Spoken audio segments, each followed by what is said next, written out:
প্ৰথমতে আপোনালোকক মোৰ চিম্পল এণ্ড টেষ্টি ৰেচিপিলৈ স্বাগতম জনাইছোঁ। আজি মই আপোনালোকৰ মাজলৈ খুৰমা কি ধৰণে বনাব পাৰি তাকে আপোনালোকক দেখাম। কি বস্তু লাগিব চাব আপোনালোকে। ময়দা, চেনি আৰু ৰিফাইন। বেছি মই এই গ্লাছটোৰ সৈতে 3 গ্লাছ মই ময়দা লৈছোঁ আৰু মই চেনি মই 1 কাপে ল'ম। চেনি চিৰাপটো মই পিছত বনাই ল'ম। মানে খুৰমাখিনি বনোৱাৰ পাছত মই চেনি চিৰাপটো বনাম। আপোনালোকে চাই থাকিব মই কি ধৰণে বনাওঁ। অলপ বেছিকৈ খচিব লাগে, খচি দিলে অলপ ভাল হয় বস্তুটো। আৰু মোৰ এতিয়া মোটামুটিভাৱে হৈছেগৈ আৰু এইখিনি মাৰি হোৱাৰ পাছত মই 15 মিনিট ঢাকন দি ৰাখি দিম। ইয়াতে মই অলপমান ৰিফাইন তেল সানি দিম। এনেকৈ তেল অলপমান লৈ এইখিনি এনেকৈ অলপ সানি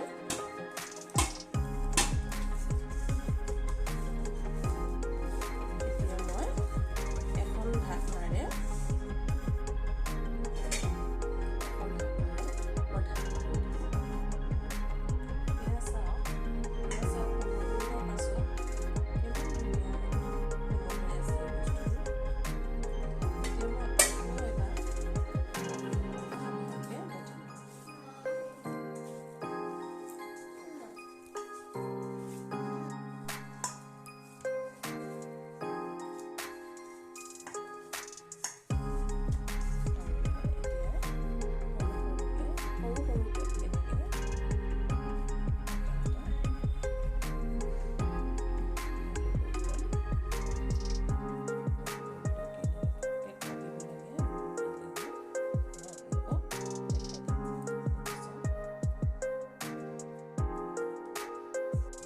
মোৰ গোল কৰা হৈ গৈছে।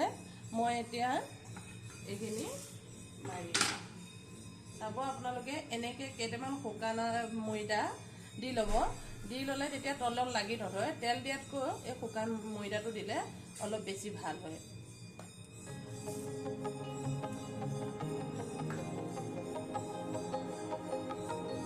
অলপ খুৰমা বনাবৰ কাৰণে অলপ মোটাকৈ ৰাখিব লাগে, মানে অলপ ডাঠকৈ কৰি ৰাখিব লাগে। চাব কিমানটো জোখত ৰাখিম, বেছি পাতল নকৰোঁ। এয়া চাওক কিমান মই মোটাকৈ ৰাখিছোঁ। মই এতিয়া আপোনালোকক কাটি দেখাম, আপোনালোকে চাব।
এতিয়া মই আপোনালোকক এইটো চেম্পুলত কাটি দেখাম, গোল গোল।